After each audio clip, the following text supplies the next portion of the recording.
El monitor cardíaco se quedó plano. Y lo último que oí fue la alerta de mensaje automático en el teléfono de mi marido. Era un cargo en mi tarjeta de crédito por una suite de lujo al otro lado de la ciudad. Entonces, abrí los ojos. Estaba de vuelta en mi cocina, 3 años antes. El olor a tostada quemada y a café barato flotaba en el aire. La mano de mi marido estaba extendida sobre la mesa. Esperaba mi tarjeta de sueldo.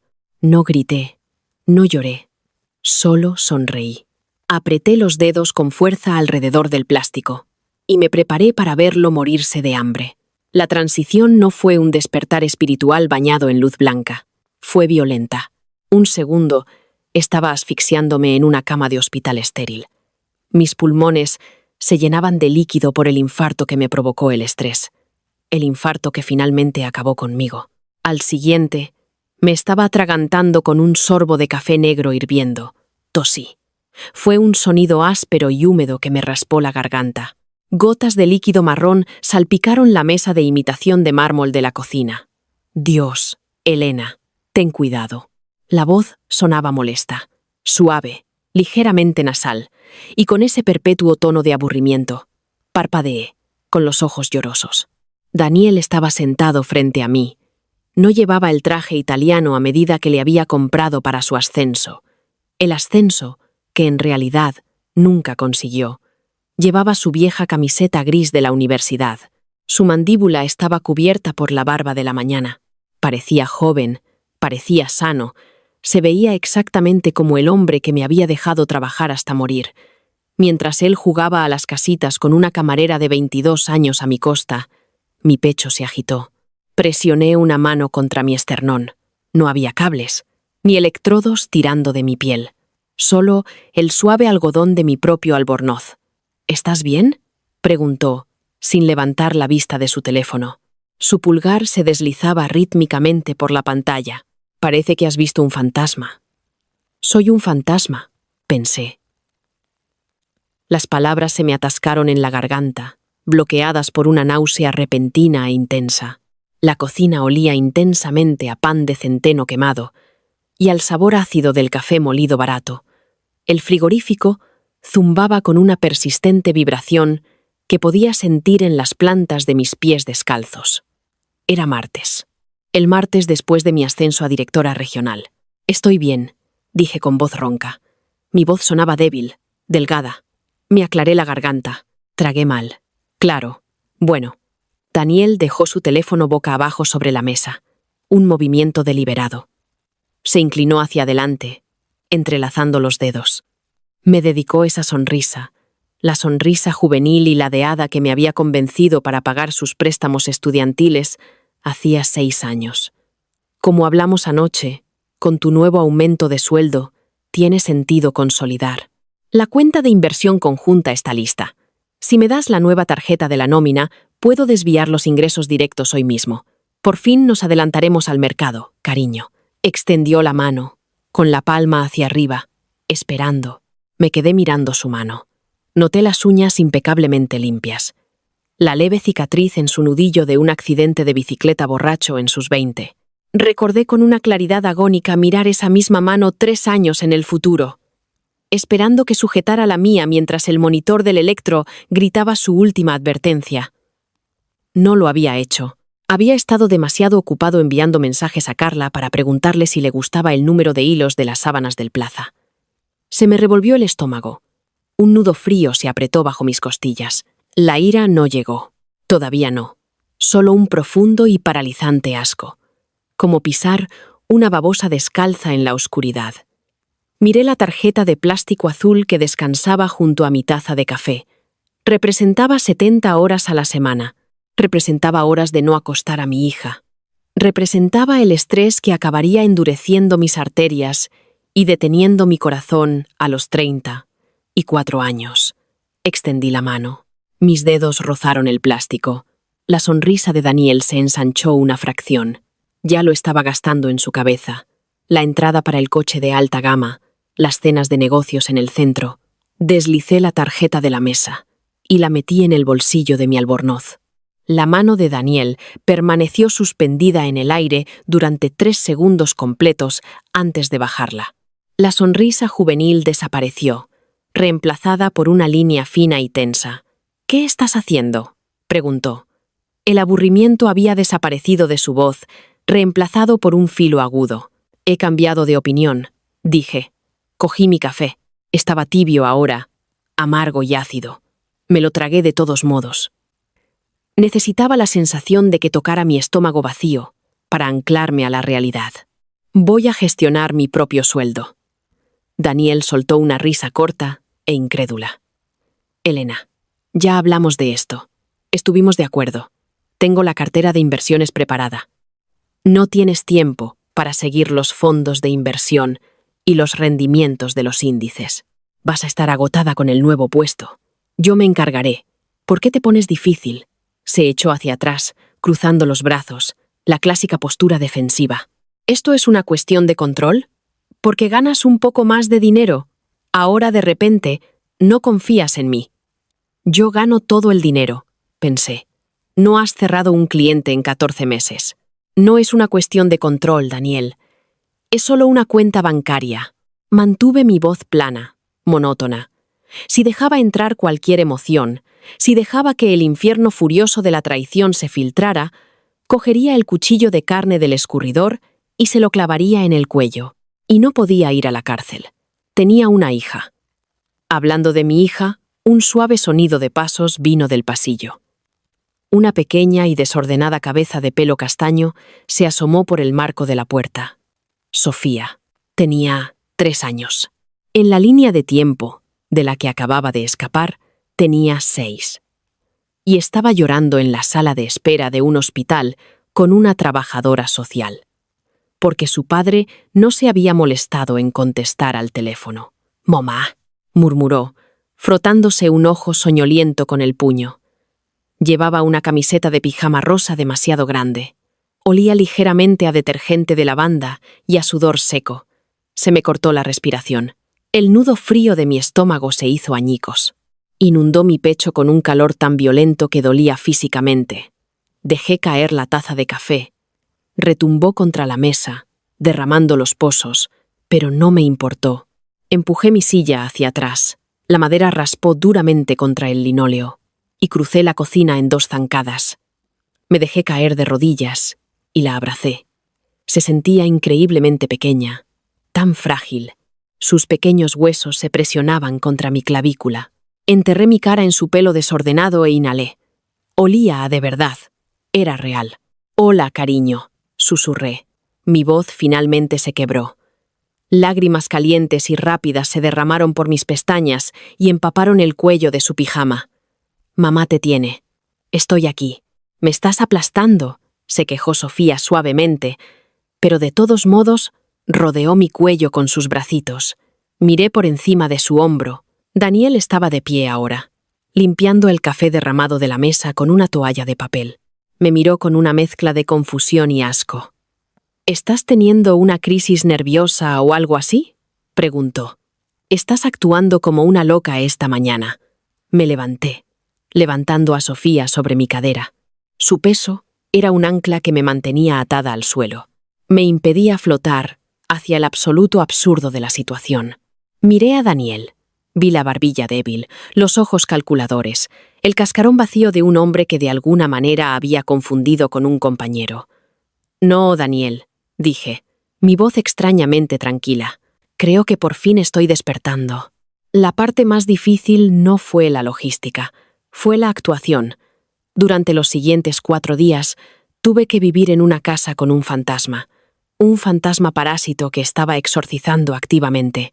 Tuve que dormir en la misma cama, sintiendo el hundimiento del colchón cuando él se metía, oliendo el empalagoso sándalo sintético de su gel de baño. Tuve que escucharle respirar.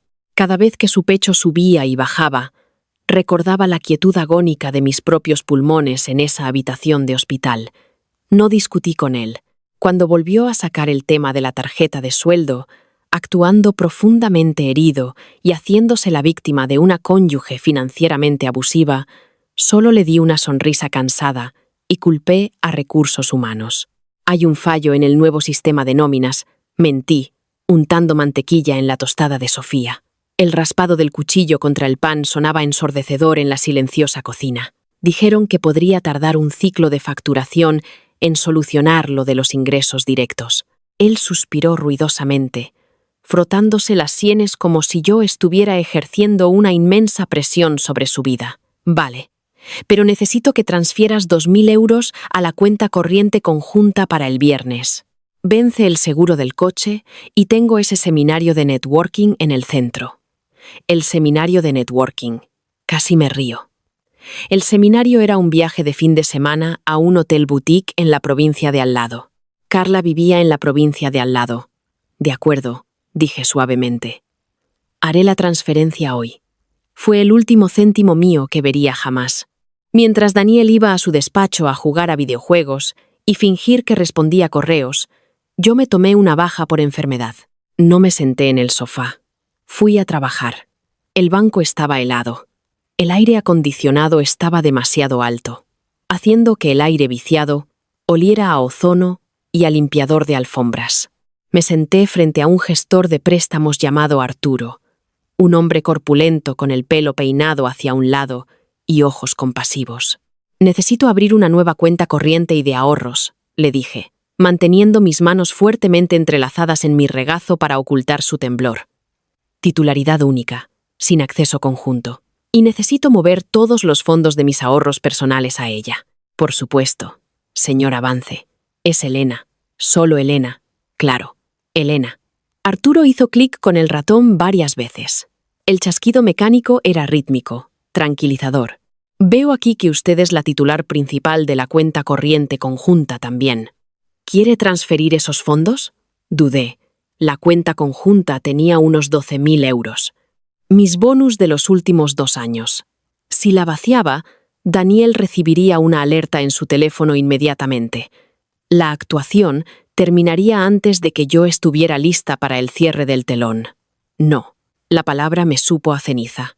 Deje la cuenta conjunta abierta, pero elimine la protección contra descubiertos vinculada a mi línea de crédito personal. Que la vacíe. 12.000 euros. Era un precio barato a pagar por una escapada limpia. Era la indemnización por despido para el parásito. Durante los 2 días siguientes, me convertí en un fantasma en mi propia vida. Me movía con una precisión agónica. No hice una maleta enorme. Eso habría levantado sospechas. En cambio, saqué cosas a escondidas en mi bolso de trabajo, poco a poco. Los libros favoritos de Sofía, su certificado de nacimiento, mi pasaporte, el pequeño joyero que contenía el anillo de mi abuela.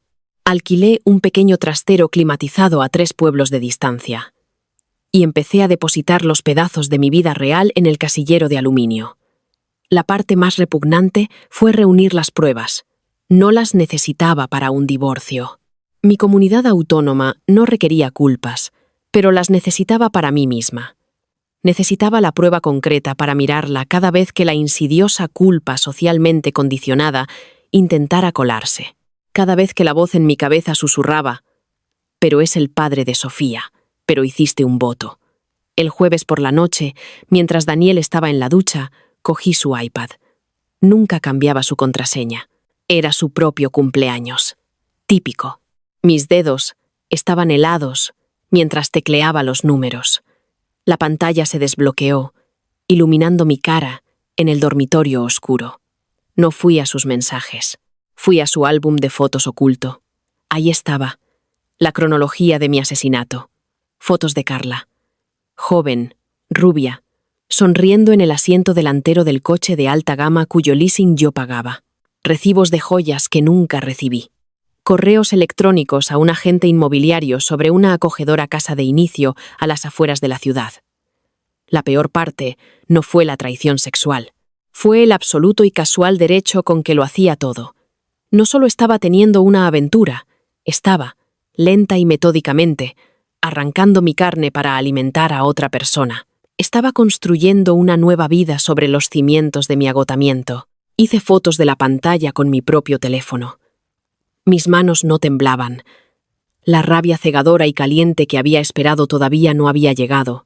En su lugar, una profunda y escalofriante claridad se apoderó de mí. Se sentía como estar en un congelador. Todas las emociones desordenadas y complicadas de amor y traición se congelaron, convirtiéndose en armas afiladas y útiles. Oí que el agua se cortaba en el baño principal. El chirrido de la puerta de la ducha de cristal al abrirse. Puse el iPad exactamente donde lo encontré, al milímetro. Me deslicé de nuevo bajo las sábanas y apagué la lámpara de mi mesita de noche. Cuando Daniel entró en el dormitorio, con una toalla alrededor de la cintura y el pelo húmedo rizado sobre la frente, miró mi forma inmóvil. ¿Estás despierta?, susurró. Mantuve mi respiración lenta, rítmica, inhalaciones profundas, exhalaciones lentas. El aire pesado y muerto de la casa silenciosa presionaba mis tímpanos. No comprobó cómo estaba. No se acercó. Solo cogió su teléfono, salió a la sala de estar y cerró la puerta. Abrí los ojos en la oscuridad, mirando las aspas del ventilador del techo. Un día más. Me prometí. Solo un día más. El viernes por la mañana se sintió diferente. El aire en la casa era denso, cargado de una extraña electricidad estática que solo yo podía sentir. Era el día de la mudanza. Daniel estaba de un humor sorprendentemente bueno. Silbaba mientras preparaba su batido de proteínas. La batidora molía ruidosamente, ahogando las noticias de la mañana en la televisión. Se iba a su seminario de networking al mediodía. «¿Dejas a Sofía en la guardería, verdad?», preguntó, limpiando una mancha de proteína en polvo de la encimera. Llevaba una camisa de botones planchada y su colonia favorita. El olor, almizcle pesado y cítricos sintéticos, me hizo un nudo en la garganta. «Sí», dije. Iba vestida con unos simples vaqueros y un jersey negro, sin maquillaje, el pelo recogido en una pinza apretada. Utilitaria. Me tomo el día libre. Tengo que hacer algunos recados. Bien. Tomó un largo sorbo de su batidora. Necesitas descansar. Has estado actuando tensa toda la semana. Relájate un poco, Elena. El dinero se solucionará solo. Se acercó y me besó la parte superior de la cabeza. Sus labios se sintieron fríos contra mi cuero cabelludo. Un beso de Judas. Conduce con cuidado, le dije. No era un deseo de buena voluntad. Era una instrucción. No quería que muriera en un accidente de coche. La muerte era demasiado fácil. La muerte era un escape. Quería que viviera una vida larga y miserable, enteramente por sus propios méritos. A las 11:30, Daniel cargó su bolsa de lona de cuero en el coche. Me saludó con la mano desde la entrada, esbozó esa sonrisa ladeada y salió marcha atrás. Me quedé junto a la ventana delantera, viendo cómo el coche plateado desaparecía en la esquina. No me moví durante 5 minutos completos. Solo escuché la casa. El zumbido del frigorífico, el tic-tac del reloj en el pasillo. Sonaba como una bomba en cuenta atrás. Entonces, me puse a trabajar. No contraté a una empresa de mudanzas. No alquilé un camión enorme. Tenía mi todoterreno y solo quería lo esencial. Empaqué mi ropa en bolsas de basura resistentes. Era más rápido y cabían fácilmente en el maletero. Quité de la habitación de Sofía sus juguetes favoritos, su manta, su ropa. Dejé la pesada cuna de roble. Dejé el cambiador. Dejé la cara mecedora que la madre de Daniel nos había comprado. Pasé por la cocina como una plaga de langostas. No toqué los platos ni los electrodomésticos, pero abrí la caja fuerte escondida detrás de los estantes de la despensa. Cogí la plata de mi abuela, el fajo de dinero en efectivo de emergencia de 3.000 euros y las llaves de repuesto de la casa. A las 2 de la tarde, el coche estaba lleno hasta los topes. Recorrí la casa por última vez. Parecía extraña. No parecía saqueada, solo parecía vaciada, como una fruta a la que le han extraído el corazón con cuidado sin romper la piel. Su ropa seguía perfectamente colgada en el armario. Su videoconsola seguía conectada a la tele. Su vida estaba completamente intacta. La mía simplemente había desaparecido. Dejé 3 cosas en la isla de la cocina. Primero, una captura de pantalla impresa del correo electrónico que le envió al agente inmobiliario sobre la casa de inicio para él y Carla. Segundo, un cheque por los 2.000 euros que había pedido. Lo había anulado con un rotulador negro grueso, escribiendo una sola palabra en la línea del beneficiario: muérete de hambre. Tercero, mi anillo de bodas. No lo tiré dramáticamente. Simplemente lo coloqué con cuidado en el centro del cheque anulado. Parecía pequeño y barato allí sentado. Un trozo de metal sin sentido. Recogí a Sofía de la guardería a las 3 de la tarde. Cuando me vio, su cara se iluminó con una brillante sonrisa desdentada que hizo añicos el frío persistente en mi pecho. Corrió con sus piernas regordetas y se lanzó a mis rodillas. «Mamá, qué pronto». «Sí, bichito», dije, levantándola en el aire, inhalando el olor a plastilina y galletas de su piel. «Nos vamos de aventura». «¿A dónde?», preguntó, con sus grandes ojos marrones abiertos de curiosidad. «Lejos», le prometí. La abroché en su silla de coche, comprobando 2 veces las hebillas, asegurándome de que estaba segura. A salvo. Me subí al asiento del conductor y cerré las puertas. El golpe sordo de los seguros al cerrarse fue el mejor sonido que había oído en 2 vidas. Saqué mi teléfono. Bloqueé el número de Daniel. Bloqueé su correo electrónico. Bloqueé a su madre, a su hermana y a su mejor amigo. Entré en la aplicación de mi proveedor de telefonía y suspendí su línea. El teléfono estaba en mi plan familiar. Después de todo, probablemente ya estaría a mitad de camino del hotel. Me lo imaginé intentando usar el GPS o enviarle un mensaje a Carla para decirle que estaba llegando, solo para encontrar una notificación de sin servicio. Una pequeña y genuina sonrisa tocó mis labios. Puse el coche en marcha y me alejé de la guardería. No miré por el espejo retrovisor. No me importaba lo que quedaba atrás. Por primera vez en años, no me dolía el pecho. Mi corazón latía con un pulso constante y rítmico. Era un corazón fuerte, un corazón de superviviente. El parásito había sido cortado. Ahora, solo era cuestión de esperar a que empezara la descomposición.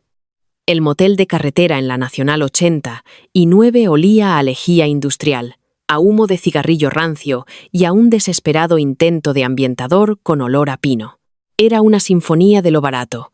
La moqueta era de un patrón geométrico marrón y naranja diseñado para ocultar manchas.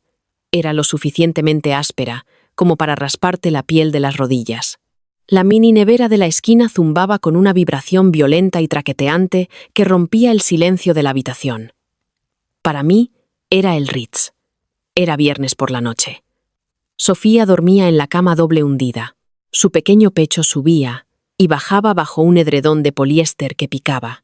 Había cenado macarrones con queso de microondas en un vaso de plástico. Estaba completamente emocionada por la novedad de comer en la cama mientras veía dibujos animados en una televisión de caja sin sonido. Me senté en el escritorio de aglomerado junto a la ventana. El brillo de la pantalla de mi portátil proyectaba una luz azul y enfermiza sobre mi cara. Afuera, el silbido rítmico de los camiones que recorrían la autopista sonaba como un océano atrapado en un túnel de viento. Tenía un vaso de agua del grifo tibia a mi lado. No estaba bebiendo café. Mi corazón ya latía un rápido y hueco tamborileo contra mis costillas, un ritmo ansioso que me quedaba de la línea de tiempo donde el estrés me había matado. Seguía presionando 2 dedos en mi arteria carótida, comprobando el ritmo, anclándome en la realidad física de mi propio pulso vivo. En la pantalla estaba el extracto de nuestra cuenta corriente conjunta. Le di a actualizar. Pendiente. Transacción. Restaurante L'Auberge. 485, 20 euros. Dejé escapar un lento suspiro. Estaba en el Hotel Boutique, en el seminario de networking, con Carla. Había llegado sobre las 4. Lo sabía, porque fue entonces cuando apareció el bloqueo de 1.200 euros por la suite de lujo. Ahora estaban comiendo lubina y bebiendo un chardonnay carísimo con los 12.000 euros que yo había dejado como finiquito. Se sentía surrealista. Veía cómo los números bajaban como si fuera un videojuego. No sentí la punzada de traición que habría sentido en mi primera vida. Solo sentí una fascinación fría y clínica. Estaba viendo a una sanguijuela atiborrarse, completamente inconsciente de que había sido separada de la arteria principal. Volví a actualizar 1 hora después. Transacción pendiente. The Velvet Lounge. 210 euros. Copas. Estaban tomando cócteles. Me lo imaginé inclinado sobre una mesa poco iluminada, usando esa sonrisa ladeada para decirle a Carla cómo su esposa simplemente no entendía sus ambiciones, cómo estaba a punto de lograr un gran avance con su startup. Mentiras envueltas en licor caro. El sábado fue una masacre. Me senté en el escritorio pegajoso, dándole a Sofía uvas y galletas saladas, mientras veía la matanza digital de mis bonus duramente ganados. La Mer Spa and Wellness, 650 euros. Saks Fifth Avenue, 940 euros. Servicio de habitaciones del Auberg, 115 euros. Le estaba comprando ropa, masajes. Pensaba que tenía la nueva tarjeta de sueldo. Pensaba que el lunes caerían milagrosamente otros 8.000 euros en esta cuenta para cubrir la carnicería. Estaba gastando con la energía frenética y temeraria de un hombre que creía que el pozo no tenía fondo. El domingo por la mañana, el saldo de la cuenta rondaba los 4.000 euros. Había quemado 8.000 euros en menos de 48 horas. El domingo por la tarde, las transacciones se detuvieron abruptamente. Cerré el portátil y me froté los ojos. La piel se sentía delgada como el papel y arenosa. Estaba conduciendo a casa. El viaje de 2 horas de vuelta a la realidad. Visualicé la secuencia de eventos. Aparcaría el coche en la entrada. Notaría que mi todoterreno no estaba, pero no le daría mucha importancia. Una compra, tal vez. Entraría por la puerta principal. Dejaría su bolsa de lona de cuero en el suelo y gritaría mi nombre. El silencio de la casa le daría la bienvenida. El eco hueco y muerto de un espacio vacío. Entraría en la cocina. Vería la isla, el cheque anulado, el anillo, la captura de pantalla de su correo al agente inmobiliario. Mi teléfono estaba apagado, enterrado en el fondo de mi bolso, permanentemente desconectado de su mundo. Pero sabía que intentaría contactarme. Cogería su teléfono, marcaría mi número y escucharía la voz automática diciéndole que la línea estaba suspendida. El pánico no llegaría de inmediato. Primero, sería ira, indignación. ¿Cómo me atrevía a cortarle el teléfono? ¿Cómo me atrevía a montar un berrinche? Abrí mi portátil del trabajo. Había configurado una carpeta privada con filtro en mi correo corporativo, capturando cualquier cosa reenviada desde su dirección. A las 4:15 de la tarde, el primer correo electrónico cayó en la carpeta. Asunto. ¿Qué demonios es esto, Elena? Muy gracioso. Vuelve a activar mi teléfono. ¿Dónde estáis tú y Sofía? Estoy agotado de la conferencia y no tengo tiempo para estos juegos. Llámame. No respondí. Solo me quedé mirando el texto en negrita. Juegos. Todavía pensaba que él era quien sostenía el mando. Pasó 1 hora. El sol comenzó a ponerse, proyectando sombras largas y amoratadas sobre el aparcamiento del motel. Asunto. Elena. La mitad de tu armario ha desaparecido. ¿Llevaste a Sofía a casa de tu madre? Estás actuando de forma completamente desquiciada. Tenemos que hablar de esto como adultos. Estás reaccionando de forma exagerada a un correo electrónico que fue sacado completamente de contexto. Vuelve a casa. Fuera de contexto. Casi me río. Un sonido seco y rasposo en la habitación silenciosa. A las 8 de la noche, el tono cambió. Había intentado iniciar sesión en nuestro plan de teléfono compartido. Había intentado comprobar las tarjetas de crédito, las que yo había denunciado como perdidas y reemplazado con nuevos números. Estaba chocando contra los cortafuegos que yo había pasado 3 días construyendo. Asunto. Urgente. Elena. Mis tarjetas están siendo rechazadas. Intenté pedir la cena y la visa rebotó. ¿Congelaste las cuentas? Esto es abuso financiero. No puedes simplemente llevarte a mi hija y bloquearme el acceso a nuestro dinero. Llámame ahora mismo o llamo a la policía. Me recliné en la silla de plástico. Crujió bajo mi peso. Llama a la policía. Pensé. Diles que tu esposa se llevó su propio dinero y a su propia hija, y se fue de la comunidad donde vives. A ver qué tan rápido se ríen de ti y te cuelgan. Cerré el portátil. La luz azul desapareció, sumiendo la habitación en el tenue resplandor amarillo de la lámpara de la mesita de noche. Caminé hacia la cama y me acurruqué alrededor del cuerpo cálido y dormido de Sofía. Enterré mi nariz en su pelo. Olía a jabón barato de motel y a infancia. Mañana era lunes. El mundo real estaba esperando, y Daniel estaba a punto de descubrir exactamente cuánto costaba él. No dormí. Simplemente existí en un estado de suspensión hipervigilante, escuchando los camiones en la autopista y el traqueteo errático de la mini nevera. A las 6 de la mañana ya estaba levantada. Me vestí con un traje de pantalón gris marengo que me quedaba como una armadura. Me recogí el pelo en un moño severo y pulcro. Me puse un pintalabios rojo mate, un color que nunca usaba, un color que Daniel odiaba, porque decía que me hacía parecer intimidante. Ese era el objetivo. Dejé a Sofía en una nueva guardería temporal cerca de mi oficina. La culpa de desarraigarla me roía los bordes de la determinación. Un pequeño dolor agudo detrás de mis costillas. Pero lo reprimí. Incomodidad temporal por seguridad permanente. Llegué a mi edificio corporativo a las 7:30 de la mañana. El vestíbulo olía a café caro, a abrigos de lana húmedos por la lluvia y a cera para el suelo. Pasé mi tarjeta de identificación. El pitido electrónico sonó fuerte en el cavernoso espacio de baldosas de mármol. Fui directamente al mostrador de seguridad. Esteban, un policía retirado con un espeso bigote gris y una barriga que empujaba contra su cinturón de herramientas, levantó la vista de su periódico. «Buenos días, señora Elena», madrugando la nueva directora. «Buenos días, Esteban», dije. Mi voz era firme, pero mis palmas sudaban dentro de los bolsillos de mi abrigo. «Necesito revocar el acceso al edificio para mi marido, Daniel. Con efecto inmediato». Esteban hizo una pausa.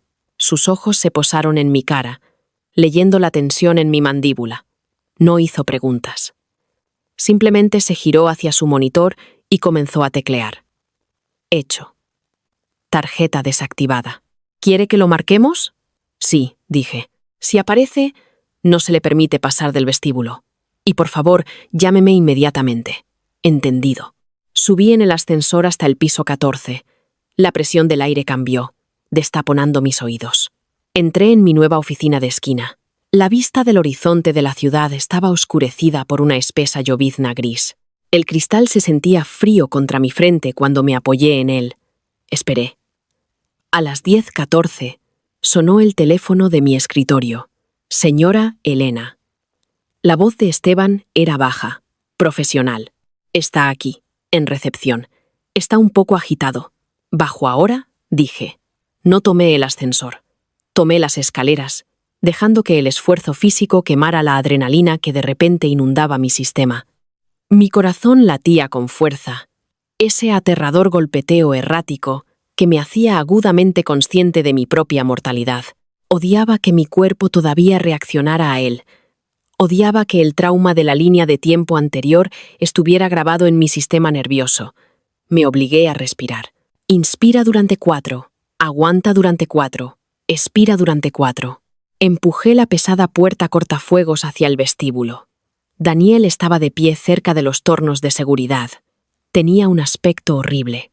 El encanto juvenil había desaparecido, reemplazado por una desesperación frenética y de ojos hundidos. Llevaba la misma camisa de botones que había usado el domingo. Estaba arrugada, desabrochada por un lado.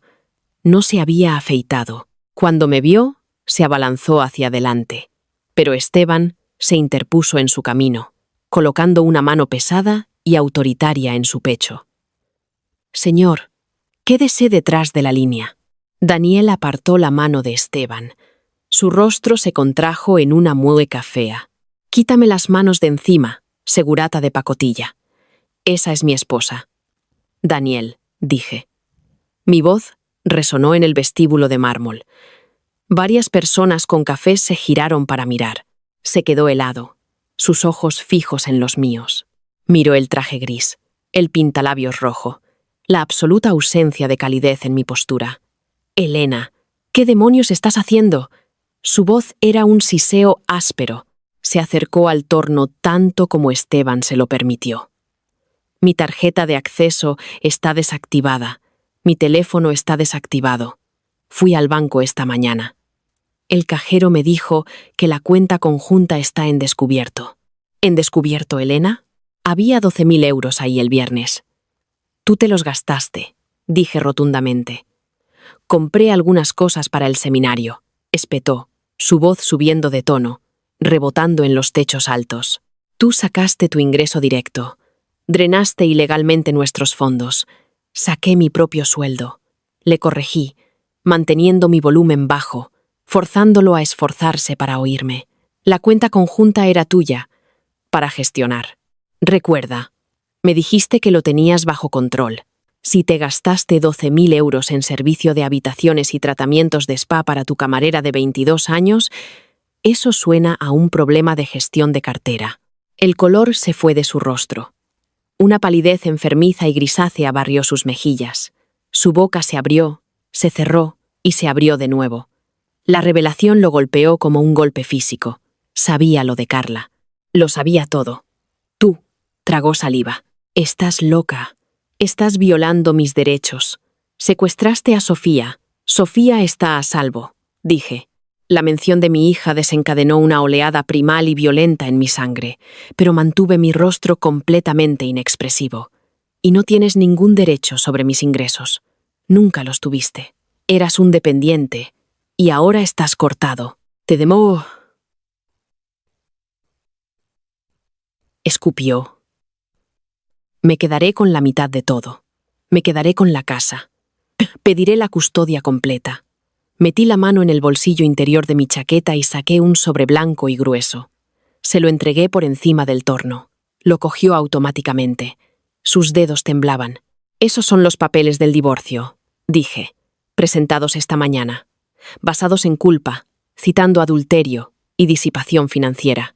Mi abogada ha solicitado una auditoría forense de todas las cuentas conjuntas y líneas de crédito de los últimos 5 años.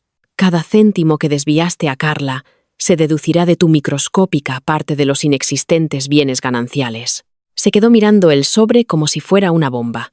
No tengo dinero para un abogado, susurró, la ira colapsando de repente en un pánico crudo y patético. Mejor empieza a buscar trabajo, dije. Le di la espalda y comencé a caminar hacia los ascensores. «¡Elena!», gritó. El sonido era desgarrado, rasgando su garganta. «Elena, no puedes dejarme sin nada. El leasing del coche vence el miércoles». «Elena, no me di la vuelta».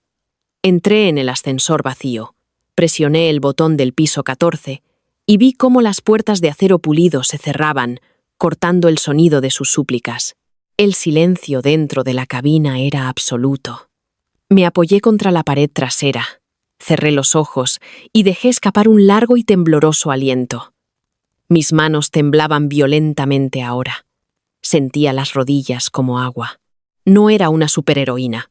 Estaba aterrorizada, agotada y funcionando con las reservas, pero estaba viva. Y por primera vez, en 6 años, era libre. La adrenalina desapareció 3 días después, dejando un agotamiento extenuante y plomizo.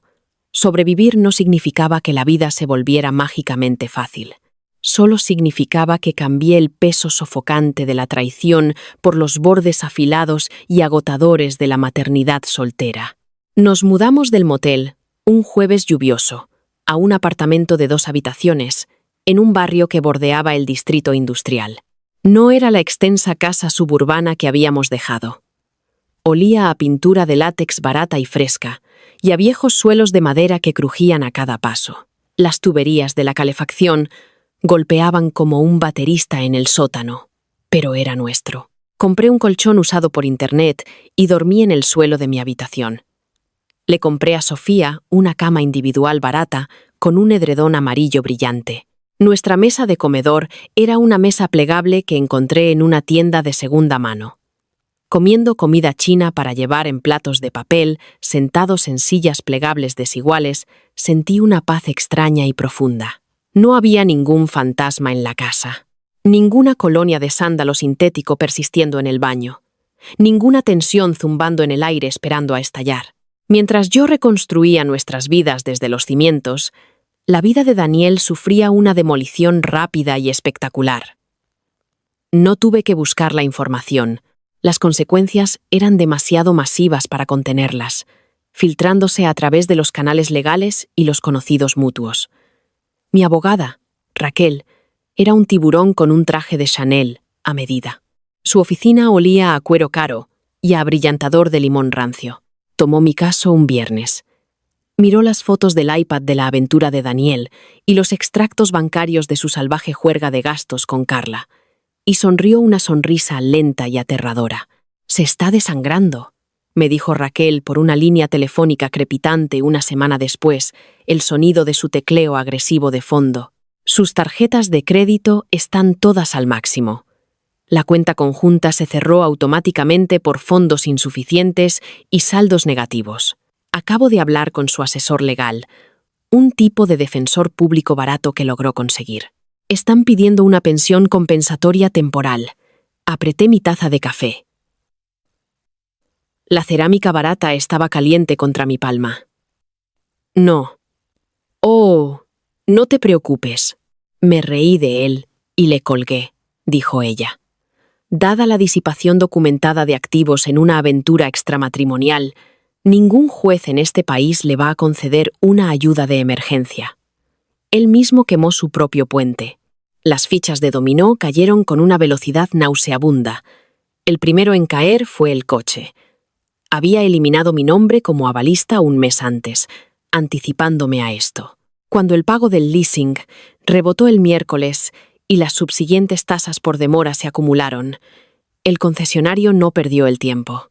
Según un histérico mensaje de voz borracho que Daniel dejó en el teléfono de mi oficina, un mensaje que reenvié rápidamente a Raquel, se llevaron el coche directamente de la entrada mientras él estaba dentro jugando a videojuegos. Sin coche, no podía llegar fácilmente a la casa. Estaba atrapado en la extensa tumba de 4 dormitorios que solíamos compartir, a kilómetros del transporte público, con una hipoteca que ni siquiera podía concebir pagar. Luego vinieron los correos electrónicos. Evadieron mis listas de bloqueo al provenir de direcciones de Gmail recién creadas y frenéticas. El tono oscilaba salvajemente, un testimonio de una mente fracturándose bajo el peso de la pobreza repentina. Lunes, 2 de la madrugada. Asunto: destruiste mi vida. Espero que estés contenta, vengativa. No tengo electricidad. La compañía la cortó hoy porque el pago automático estaba vinculado a tu tarjeta cancelada. Estoy sentado en la oscuridad. Eres un monstruo. Sofía te va a odiar cuando descubra lo que le hiciste a su padre. Miércoles, 4:15 de la tarde. Asunto: por favor, Elena. Elena, lo siento. ¿Vale? Lo siento mucho. La cagué. Carla fue un error. Se fue ayer. Hizo las maletas y cogió un Uber cuando se dio cuenta de que ya no podía llevarla a cenar. Me llamó perdedor. Tengo 20 euros a mi nombre. Estoy comiendo cereales secos. Por favor, solo envíame 200 euros para la compra. Te lo ruego, por el bien de los votos que hicimos. Leí ese segundo correo electrónico mientras estaba sentada en la mesa plegable, viendo a Sofía colorear un dibujo con un lápiz de cera rojo roto. El sol del atardecer se filtraba a través de las baratas persianas de vinilo, proyectando rayas de luz polvorienta sobre el suelo de madera marcado. Miré las palabras en la pantalla. Estoy comiendo cereales secos. En mi primera vida, esas palabras me habrían roto. El reflejo profundamente arraigado y socialmente condicionado de arreglar, de maternar, de sanar, habría anulado mi propia autopreservación. Habría transferido el dinero. Habría ido con la compra. Habría creído la disculpa. Me habría convencido de que este era el fondo del pozo, que finalmente lo haría cambiar.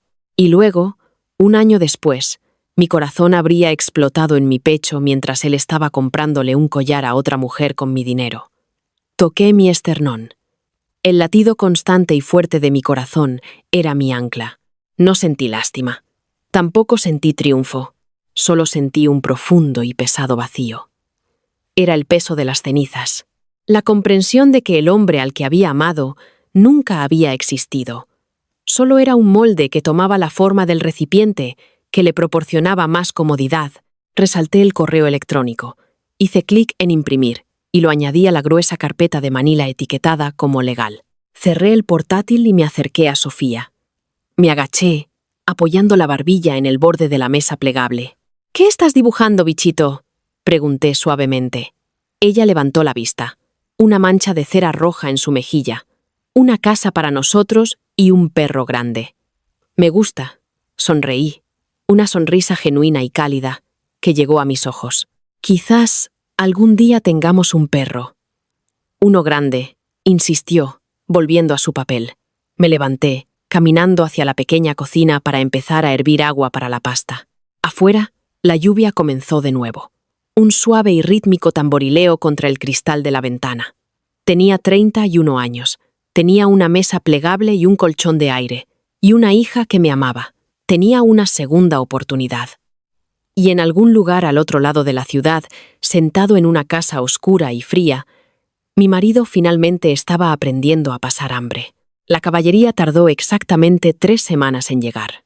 Estaba sentada en mi sofá de segunda mano, clasificando un montón de ropa que se le había quedado pequeña a Sofía. La tela olía débilmente al detergente en polvo barato al que había cambiado, un aroma artificial y fresco a brisa de montaña que carecía de las suaves y caras notas de lavanda de mi vida pasada. No me importaba. Olía a solvencia. Mi teléfono de prepago vibró contra la tapa de cristal de la mesa de centro. La pantalla se iluminó mostrando un número desconocido del prefijo de Daniel. Dejé que sonara 4 veces. Sabía exactamente quién era. La cronología de su desesperación era predecible. Había agotado sus propios correos electrónicos lacrimosos. Se había dado cuenta de que mi abogada era un muro de hielo impenetrable y que su crédito era un cráter humeante. Era hora de llamar a su madre. Deslicé el icono verde y me puse el teléfono en la oreja. No dije hola, Elena. La voz era tensa, delgada, y vibraba con una indignación que intentaba disfrazarse de preocupación maternal. Beatriz. Siempre olía a caramelos de menta y a laca de pelo sentenciosa. Hola, Beatriz. Elena. Gracias a Dios. ¿Por qué está desconectado tu antiguo teléfono? ¿Tienes idea del pánico que has causado? Daniel ha estado fuera de sí. Dijo que simplemente empacaste y desapareciste con Sofía. Cogí una pequeña chaqueta vaquera y doblé las mangas hacia adentro. No desaparecí, Beatriz. Me mudé. Daniel sabe perfectamente dónde se presentaron los papeles del divorcio, y su abogado tiene la información de contacto de mi abogada. Eso no es una desaparición, es una salida. Hubo una brusca inhalación de aire al otro lado de la línea. ¿Divorcio? ¿Por una discusión estúpida e inofensiva? Elena, escúchame. El matrimonio es difícil. Requiere trabajo. No se tira por la borda a una familia porque las cosas se pongan difíciles o porque un hombre cometa un pequeño error. Un pequeño error. Así llamaban a 14 meses de sangría financiera y emocional sistemática. Un pequeño error. ¿Te habló del error, Beatriz?, pregunté, manteniendo mi voz increíblemente suave. No quería despertar a Sofía, que dormía la siesta en la habitación de al lado, pero también quería que Beatriz se inclinara, que realmente escuchara la frialdad en mi garganta. Dijo que se sentía abandonado. El tono defensivo de Beatriz se disparó. Dijo que siempre estabas trabajando. Le hiciste sentir pequeño, Elena. Un hombre necesita sentirse respetado en su propia casa. Tuvo una breve indiscreción. Lo lamenta profundamente. Lo estás castigando con demasiada dureza. Una risa amarga y oxidada me raspó la garganta. Miré las paredes desnudas de mi apartamento, la pintura descascarillada en la esquina. Gastó 12.000 euros de mi dinero en su indiscreción en un solo fin de semana, dije. Recitando los hechos con el desapego clínico de un forense leyendo un informe de autopsia. Estaba planeando comprar una casa con ella usando mi historial de crédito. No ha contribuido con un solo euro a su propio hogar en casi 2 años. Yo no era su esposa, Beatriz, era su organismo huésped, y decidí dejar de permitir que se alimentara. ¿Cómo te atreves a hablar así de mi hijo? La máscara se deslizó. La mamá osa estaba fuera, con las garras al descubierto, defendiendo al cachorro que había malcriado hasta la inutilidad. Eres una mujer fría y vengativa. No tiene nada. El banco está iniciando el proceso de ejecución hipotecaria. La luz está cortada. Está durmiendo con su abrigo de invierno. Elena, ¿es eso lo que quieres? ¿Ver al padre de tu hija congelarse en la oscuridad? La imagen pasó por mi mente. Daniel acurrucado bajo el costoso edredón que habíamos elegido juntos, temblando en una casa oscura y vacía, el silencio resonando en sus oídos. El mismo silencio que yo había sentido en la habitación del hospital cuando mi monitor cardíaco se quedó plano. Sí, dije. Fue la palabra más verdadera que había pronunciado en 6 años. Beatriz jadeó. Eres un monstruo. No, solo soy un espejo. Apreté la chaqueta vaquera en mi regazo, sintiendo las costuras rígidas clavarse en mis palmas. Le estoy mostrando exactamente cómo es su vida cuando yo no la pago. No vuelvas a llamar a este número, Beatriz. Si Daniel necesita un lugar cálido para dormir, puede volver a tu sótano. Terminé la llamada y bloqueé el número. Me temblaban las manos. Un temblor fino y violento que comenzó en las yemas de mis dedos y subió por mis antebrazos. El condicionamiento social era una manta pesada y sofocante que susurraba que yo era cruel. Está temblando. Tiene hambre. Es el padre de tu hija. Me levanté, dejando caer la ropa, y entré al baño. Abrí el grifo y me eché agua helada en la cara. Me miré en el espejo. Las bolsas bajo mis ojos eran manchas de un morado oscuro contra mi piel pálida, pero mis ojos estaban claros. En mi primera vida, yo había pagado la hipoteca, pagado la aventura, pagado el estrés con mis propias arterias fallidas. Había muerto para que él pudiera vivir cómodamente con una joven de 22 años, que se congele. 2 semanas después, recibió la primera notificación del banco. Se iniciaba el proceso de ejecución hipotecaria. Raquel, mi abogada, me envió la copia. Daniel no luchó. No podía.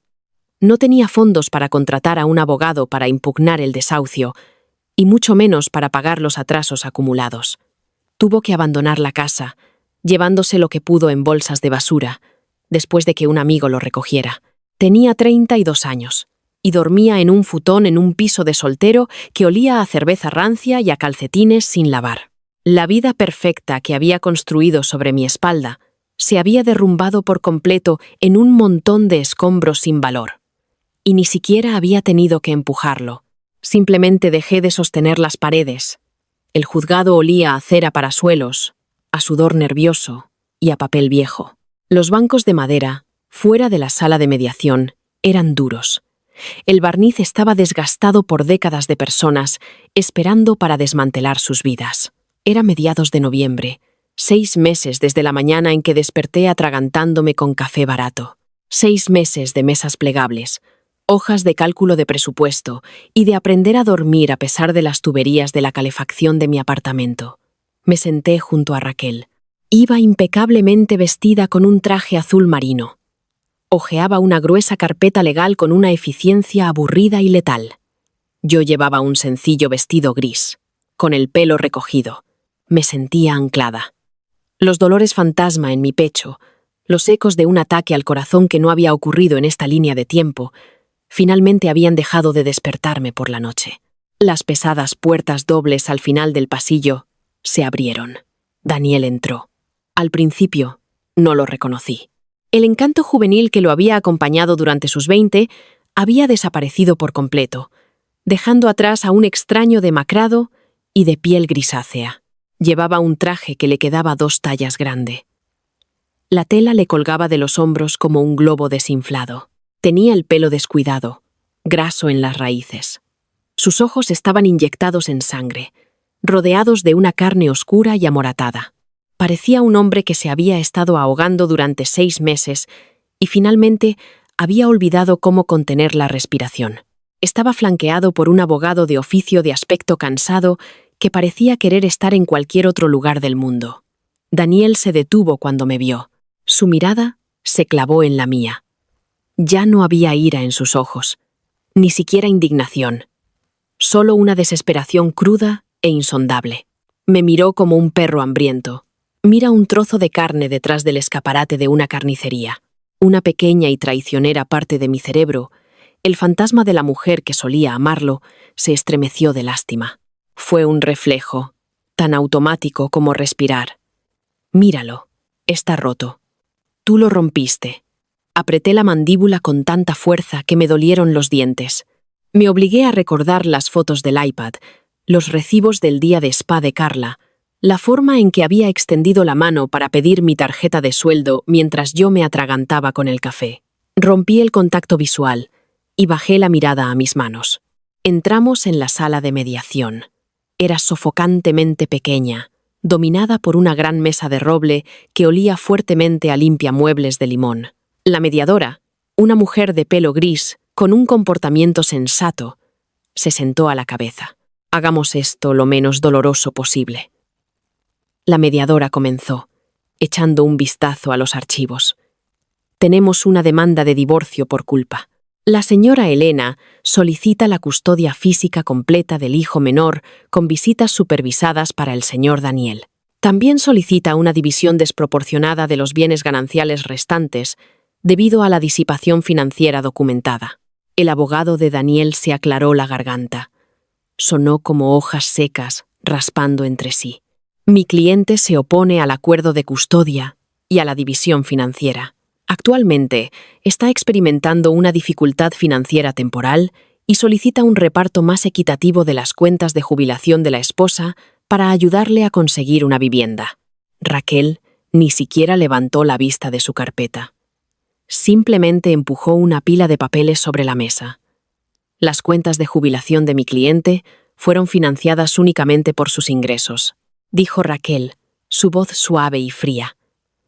Además, la auditoría forense de las cuentas conjuntas revela que, en el transcurso de 14 meses, el señor Daniel desvió aproximadamente 40 y 2.000 euros a un tercero, una tal señora, Carla Adams, cubriendo viajes, artículos de lujo y transferencias de efectivo. Daniel se encogió al oír el nombre. Se hundió más en su silla, dado que la deuda matrimonial, específicamente el déficit de 20.000 euros en la casa ejecutada y las tarjetas de crédito, al máximo a nombre del señor Daniel, fue incurrida enteramente por sus acciones. Estamos preparados para llevar esto a juicio si solicita un solo céntimo de la jubilación de mi cliente. Raquel terminó, golpeando una uña cuidada contra la mesa de roble. La mediadora miró a Daniel. Señor Daniel, ¿es esto correcto? ¿Está preparado para enfrentarse a un juez con esta auditoría? Daniel miraba la veta de la madera de la mesa. Le temblaban las manos, metidas firmemente entre las rodillas. No tengo dónde vivir, susurró. No era una respuesta a la pregunta de la mediadora. Era una súplica dirigida enteramente a mí. Levantó la vista lentamente. La desesperación en sus ojos era desnuda, vergonzosa en su intensidad. Elena, por favor. Estoy durmiendo en el suelo en una casa con 3 universitarios que abandonaron sus estudios. Trabajo en un centro de llamadas aguantando insultos de clientes 10 horas al día. No puedo permitirme un coche. Cojo el autobús durante 2 horas solo para llegar a un supermercado. No tengo nada. Ganaste, ¿vale? Me destruiste por completo. Solo déjame lo suficiente para conseguir un estudio. Por el bien de Sofía. ¿Dónde se supone que va a dormir cuando me visite? La habitación quedó en silencio absoluto. El zumbido de las luces fluorescentes del techo sonaba como el torno de un dentista. Raquel se movió a mi lado, lista para intervenir, pero puse una mano en su brazo. Miré directamente a Daniel. Vi al hombre que me había dejado trabajar 70 horas a la semana, mientras mi presión arterial subía a niveles letales. Vi al hombre que había sonreído mientras hacía las maletas para acostarse con otra mujer a mi costa. Sofía no te visitará, dije, mi voz apenas por encima de un susurro. Sin embargo, se sintió como un disparo en la pequeña habitación. Porque no puedes proporcionarle un entorno seguro. No podías ni siquiera proporcionar un entorno seguro cuando yo pagaba el techo sobre tu cabeza. La respiración de Daniel se entrecortó. Una única y patética lágrima se derramó por su párpado inferior y trazó un surco a través de la grasa de su mejilla. En cuanto a destruirte, continué, sintiendo que el último peso fantasma se levantaba de mi pecho. No hice nada, Daniel. Simplemente dejé de ser tu red de seguridad. Te estrellaste contra el suelo tú solo. Me volví hacia Raquel. No le vamos a dar ni un céntimo. Si quiere ir a juicio, vamos a juicio. El abogado de Daniel se inclinó, susurrándole furiosamente al oído. Daniel solo negó con la cabeza, un movimiento lento y derrotado. Miró la documentación que tenía delante. El acuerdo de conciliación que me daba todo, la custodia total, mis ahorros, mi jubilación, y lo separaba completamente de mi vida, dejándolo solo con la aplastante deuda que había acumulado en su propio nombre. Cogió el bolígrafo de plástico barato proporcionado por la mediadora. Su mano temblaba tanto que apenas podía sostenerlo. Firmó su nombre. Era un garabato desordenado y dentado, la firma de un fantasma. Salí del juzgado 30 minutos después. El aire de noviembre era fresco, mordiéndome las mejillas. Las nubes grises se habían abierto lo suficiente para dejar que un débil y acuoso rayo de sol golpeara el pavimento. Respiré hondo. El aire llenó mis pulmones por completo. Sin líquido, sin opresión, solo la fría y nítida realidad de estar viva. 2 años. 2 años desde que salí de aquella cocina sofocante. 2 años desde que corté al parásito y aprendí a dormir en el suelo. Era un sábado por la mañana a principios de junio. La luz del sol entraba a raudales por los grandes ventanales de mi nuevo salón. No era una mansión suburbana estéril y extensa. Era un adosado sensato de 3 dormitorios en un barrio con buenas escuelas y aceras bordeadas de viejos robles. Olía a café tostado, a extracto de vainilla y al leve aroma polvoriento de los libros viejos de biblioteca. Estaba en la cocina, dando la vuelta a las tortitas en una sartén de hierro fundido. El chisporroteo de la masa era un ritmo doméstico reconfortante. «Mamá, mira». Sofía apareció corriendo por la esquina. Tenía 5 años ahora, más alta. Su pelo castaño recogido en coletas desordenadas, sus rodillas cubiertas de tiritas de personajes de dibujos animados por una reciente caída de su patinete. Sostenía un trozo de cartulina gruesa embadurnada con caóticas y vibrantes pinturas de dedos. «Es un dragón», anunció con orgullo, señalando una mancha de morado y verde. «Y se está comiendo un coche entero». Me reí. Un sonido genuino y profundo que provenía de mi vientre. Un sonido que no sabía que era capaz de hacer en mi primera vida. Me arrodillé, ignorando el calor de la estufa detrás de mí, y cogí el dibujo. «Es aterrador», le dije, besando su frente manchada de pintura. «Me encanta». Va directo a la nevera. En el centro de la nevera, exigió. En primera plana, acepté.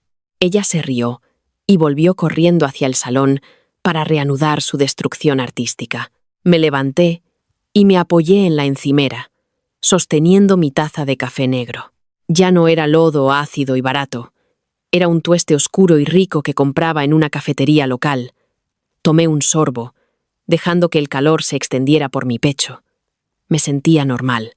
La hipervigilancia de esos primeros meses se había desvanecido en una confianza firme y tranquila.